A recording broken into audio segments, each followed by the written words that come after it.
বন্যা বিধ্বস্ত খানাকুলে এবার ত্রাণ নিয়ে হাজির হলেন সংখ্যালঘু নাগরিক সুরক্ষা মঞ্চ। সংখ্যালঘু নাগরিক সুরক্ষা মঞ্চ আরামবাগের খানাকুলের বন্যা বিধ্বস্ত এলাকা ঘুরে ঘুরে বৃষ্টিকে উপেক্ষা করে সংখ্যালঘু নাগরিক সুরক্ষা মঞ্চের কর্মকর্তারা সদস্যরা তারা মানুষের হাতে ত্রাণ তুলে দিলেন। তাদের ত্রাণ নিতে মানুষের লম্বা লাইন দেখা যায়, হুটোপটি হইচই দেখা যায়। মানুষ হাহাকার করছে এখনও পর্যন্ত ত্রাণের জন্য। সংখ্যালঘু নাগরিক সুরক্ষা মঞ্চ বলছেন, আমরা সারা বছর ধরে মানুষের পাশে আছি। অসহায় মানুষের পাশে থেকে সংখ্যালঘু নাগরিক সুরক্ষা মঞ্চ কাজ করে। কি বলছেন সংখ্যালঘু নাগরিক সুরক্ষা মঞ্চের কর্মকর্তারা আমরা শোনাবো, দেখুন বিস্তারিত। এসেছি সংখ্যালঘু নাগরিক সুরক্ষা মঞ্চ ধামসা থেকে এসেছি। আমরা খবর পেলাম যে সব জায়গায় খানাকুলে ঢুকছে, মাল রিলিফ ঢুকছে পর্যাপ্ত পরিমাণে, কিন্তু সাধারণ মানুষ ঠিকঠাক পাচ্ছে না।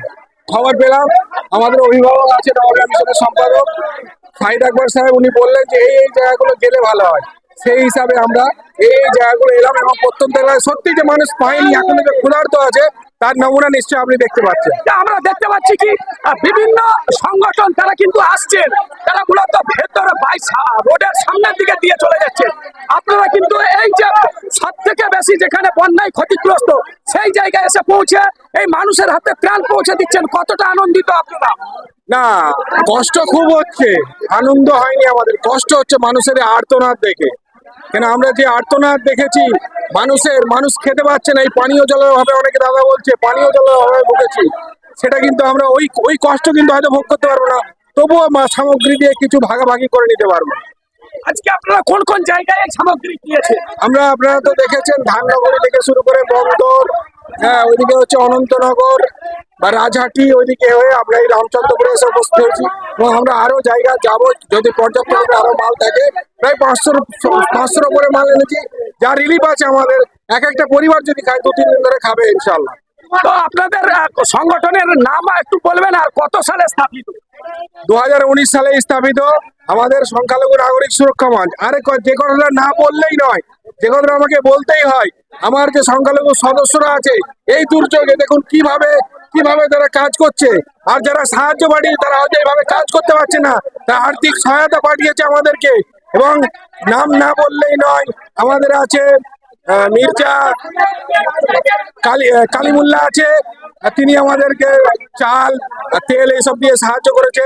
আর অ্যাডভোকেট মিরাজ সুদূর মহাসার থেকে তিনি আমাদের জন্য প্রায় 1000-এর ওপর পানীয় বোতল পাঠিয়েছে। এবং আমাদের যেসব সদস্যরা আছে তারা 500, 1000, 2000 সব পাঠিয়ে আজকে প্রায় আমাদের এতই 500 পর্যাপ্ত মাল আমরা এনেছি সাধারণ মানুষকে পৌঁছে দেওয়ার জন্য। আমরা চাই সাধারণ মানুষ খেয়ে দেখ, আমরা অঙ্গীকারবদ্ধ হচ্ছি আবার আসবো, এইসব জায়গাগুলো আবার দিয়ে যাবো কয়েকদিনের ভেতরে। আপনাদের কোন জায়গায় বলতে পারবেন, কোন জায়গা থেকে আসছে? আমরা মূলত এসেছি ধামসা শীতলপুর, ওখান থেকে এসেছি। পরিস্থিতি বলার তো কিছু নেই, ঠিক আছে। আমরা একটা ছোট সংগঠন সংখ্যালঘু নাগরিক সুরক্ষা মঞ্চ, সেই সংগঠনটা চলে মূলত আমাদের বন্ধু বান্ধব যারা আছে রিলেটিভ তাদেরকে নিয়ে। এলাকার কিছু মানুষ আছে তারা আমাদেরকে ভালোবাসে, তো তারা একটা এতগুলো ত্রাণ সামগ্রী একটা করা একার পক্ষে সম্ভব ছিল না, তাই কিছু সহৃদয় ব্যক্তি আমাদেরকে বন্ধু বান্ধব তারা সাহায্য করেছে। তাদের কাছ থেকে কিছু আমরা ত্রাণ সামগ্রী সংগ্রহ করে সেই ত্রাণগুলো দিতে এসেছি। বলার কিছু নেই, এখানে এখনো চারিদিকে বন্যায় প্লাবিত এলাকা এখনো ডুবে আছে। আমাদের গাড়িগুলি খুব কষ্ট করে এসেছে, আমাদের যে গাড়ির ড্রাইভার ভাইরা এদেরকে ধন্যবাদ জানাবো। এরা গাড়িটা খুব কষ্ট করে এই এলাকাগুলোই ঢুকেছে, যেখানে ঢুকে দেখছি যে সত্যি মানুষ ত্রাণ আসেনি, এখানে ত্রাণের গাড়ি পৌঁছায়নি, মানুষের সমস্যা অনেক। তো আমরা চেষ্টা করব যে আরো যেখানে ত্রাণের গাড়ি যেহেতু এখানে আসে সেই বার্তা পৌঁছে দেবো। যারা ত্রাণ দিচ্ছেন তারা এইসব জায়গাগুলো রামচন্দ্রপুর এইসব গ্রামগুলোই আসুন, প্রত্যন্ত গ্রামগুলো, এখানে মানুষ সত্যিই মানুষ ত্রাণ পায়নি, মানুষ অসহায়, এদেরকে আপনারা ত্রাণ পৌঁছে দিন। আর তো বলার কিছু নেই, সত্যি দেখে খুব খারাপ লাগছে, আমাদের করারও কিছু নেই। এই প্রাকৃতিক বিপর্যয়ের সঙ্গে তো কেউ লড়ে উঠতে পারে না। আমি ক্যামেরা পার্সনকে বলবো এগুলো দেখাতে যে মানুষ সত্যি। আমার নাম নূর মোহাম্মদ খান, সংখ্যালঘু নাগরিক সুরক্ষা মঞ্চের পক্ষ থেকে। 2007 সালে একটা বন্যা দেখেছিলাম, 2007 সালের পর আজ 2024 সাল, এত বছর পরে একটা বড় বন্যা দেখলাম। এটা শুনলাম বড়দের কাছে যে 18 সালের পরে এটাই একটা বড় বন্যা, পরেরটাই। এই ভয়াবহ বন্যাতে আমরা ইলেকট্রিকের প্রবলেম ছিলাম, পানি জলের প্রবলেম ছিলাম, সেই সব কাটিয়ে কিছু আমরা নিজেদের কাছ থেকে নিজেদের ফান্ড থেকে টাকা খরচ করে পানি থেকে কিছু পানি পৌঁছেছি। শুধু পানি কিনতে পারিনি, পানি পৌঁছেছি। তারপরে কিছু মাল আমরা কালেকশন করে সেটা হচ্ছে চিড়ে, বিস্কুট, দুধ সেটা পরিবেশন করেছি। এটা দেওয়ার পরে আমরা যে দুটো মেম্বার এখানে আছে, আমাদের দুটো মেম্বার কোনো কিছু রিলিফ পাইনি আমরা।